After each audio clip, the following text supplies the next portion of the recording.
Salut à tous, c'est Georges. Aujourd'hui, on se retrouve pour parler du tout dernier MacBook d'Apple, le MacBook coloré. Bon, il n'est pas encore sorti, mais il y a de très fortes rumeurs et même des preuves très tangibles qui nous disent qu'il y a un tout nouveau MacBook coloré qui va être annoncé par Apple mi-2026.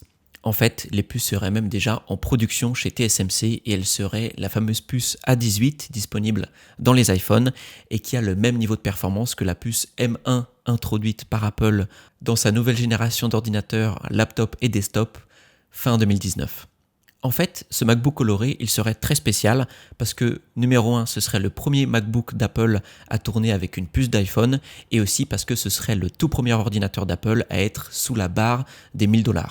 La volonté d'Apple avec ce nouvel ordinateur, c'est de plaire aux étudiants ou aux petites moyennes entreprises, parce qu'il aurait un coût qui équivaudrait à $600-700, ce n'est pas encore vérifié, mais ça permettrait de le rendre beaucoup plus abordable et d'avoir des étudiants qui, plutôt que d'acheter un Chromebook, se pencheraient plutôt vers un nouveau MacBook coloré d'Apple, bien abordable et parfait pour des besoins d'étudiants. On parle ici d'un ordinateur qui permettrait de faire des tâches légères, du web, de la bureautique, regarder des vidéos, mais également des tâches assez avancées puisque on a des niveaux de performance qui atteignent celles de la puce M1 et donc on pourrait également faire du montage vidéo, tout un tas de choses assez avancées sur une puce qui aurait également une très grande autonomie. En effet, puisque c'est une puce qui a été conçue pour l'iPhone, l'idée c'est de la rendre d'abord très peu énergivore tout en conservant un niveau de performance vraiment top.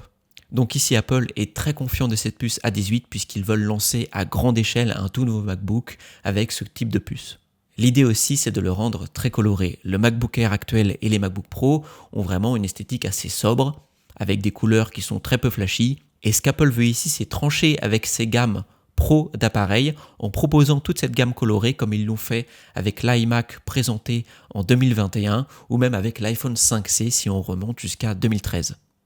Pour Apple, une gamme d'appareils colorés, ça veut dire abordable et grand public. C'est donc toute l'idée ici avec ce tout nouveau MacBook, sachant que la marque MacBook a été abandonnée depuis le dernier MacBook sorti en 2016 qui avait une puce Intel qui surchauffait énormément et qui avait un niveau de performance vraiment médiocre. D'ailleurs, également comme celui de 2016 qui avait une taille vraiment assez petite de 12 pouces, ici ce nouveau MacBook aurait également un niveau de taille équivalent entre 12 et 13 pouces, encore une fois pour ne pas concurrencer avec ces gammes d'appareils que sont le MacBook Air et le MacBook Pro. Apple veut vraiment discerner ces catégories d'appareils sans marcher sur les plates-bandes des autres. Comme je l'ai dit au début, Apple veut cibler les étudiants puisque le marché des Chromebooks explose et ce serait le produit idéal pour percer ce marché et adopter de plus en plus d'utilisateurs qui ne se sont pas encore embarqués dans l'écosystème Apple. Et en plus à un prix vraiment abordable. Par contre, il y aurait quand même des désavantages. Comme ils l'ont fait pour le MacBook Air comparativement au MacBook Pro, ici, le MacBook pourrait avoir moins d'écran externe, moins de ports USB-C et donc moins de ports Thunderbolt disponibles, mais également un niveau de performance bien moins élevé aux puces M4.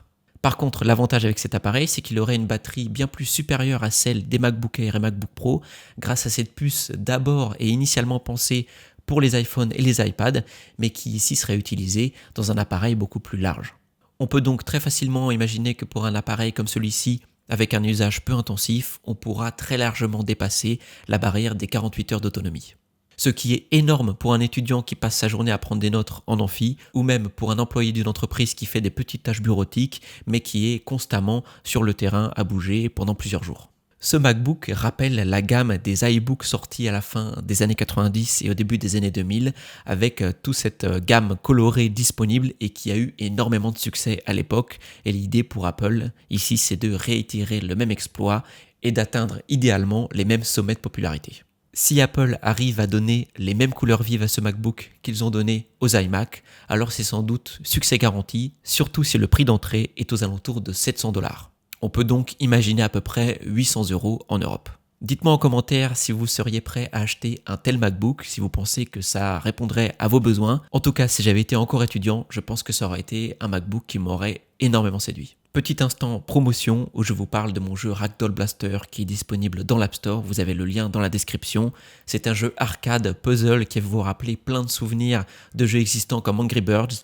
N'hésitez pas à aller le télécharger et à me donner également votre avis, il est totalement gratuit.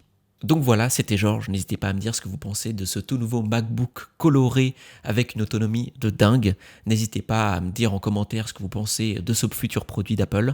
Il n'a pas encore été annoncé, mais encore une fois, les puces sont déjà en production chez TSMC et on attend une mise en rayon mi-fin 2026. J'attends vos commentaires, j'attends vos abonnements et on se retrouve très bientôt.